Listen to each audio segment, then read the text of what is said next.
السلام علیکم ورحمۃ اللہ وبرکاتہ۔ اولاد کے بارے میں تصور۔ ہمارے ایک دوست کہنے لگے، میں ہوائی جہاز میں سفر کر رہا تھا، میرے بالکل قریب ایک جوڑا بیٹھا ہوا تھا۔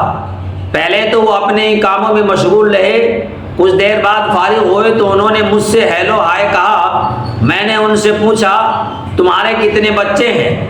وہ دونوں میاں بیوی جواب دینے لگے کہ ہم بچوں کے بجائے گھر میں کتا پالنا پسند کریں گے۔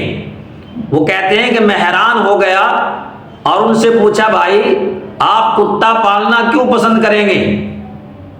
کہنے لگے کہ اس لیے کہ وہ بچوں سے زیادہ وفادار ہوتا ہے۔ جب ماں باپ کا اولاد کے بارے میں یہ تصور ہے تو اولاد کا ماں باپ کے بارے میں کیا تصور ہوگا؟ چنانچہ اولاد ذرا بڑی ہوتی ہے تو ماں باپ کو سامنے کہہ دیتی ہے کہ آپ نے اپنی زندگی کے مزے کے لیے ہمیں اپنی زندگی کے لطف اٹھانے دو۔ ان کے دلوں میں اتنی بے مروتی نظر آتی ہیں جیسے خون بالکل ہی سفید ہو گیا ہو۔ میرے ایک دوست کہنے لگے، میں ریل گاڑی میں سفر کر رہا تھا، ایک 90 سال سے زیادہ عمر کی بوڑھی عورت مجھے کہنے لگی کہ آپ مسلمان ہیں؟ میں نے کہا ہاں میں مسلمان ہوں۔ کہنے لگی میں نے سنا ہے مسلمان وعدے کے بڑے پابند ہوتے ہیں۔ میں نے کہا جی ہاں بڑے پابند ہوتے ہیں مسلمان وعدے کے۔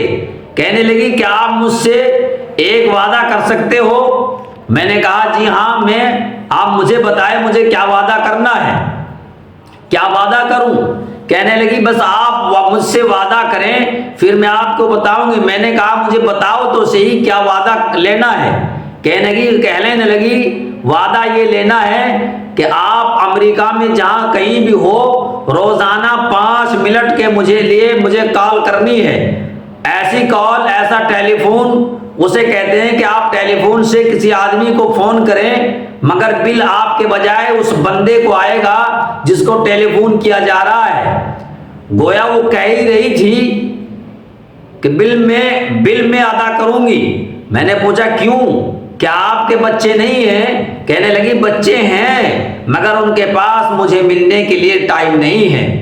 میرا بہت بڑا گھر ہے، مجھے اتنی ٹینشن ملتی ہے، مجھے خرچ کی پرواہ نہیں مگر میں اپنے بچوں کو یاد کرتی ہوں اور اتنے بڑے گھر میں سارا دن اکیلی رہتی ہوں جس کی وجہ سے اب میری صحت بھی خراب ہوتی چلی جا رہی ہے۔ اگر آپ مجھے کال کرنے کا وعدہ کریں تو 24 گھنٹوں میں مجھے انتظار رہے گا کہ کبھی نہ کبھی میرے فون کی گھنٹی تو بجے گی، میں یہ سمجھوں گی کہ امریکہ میں کوئی بندہ تو میرے بارے میں سوچ رہا ہوگا۔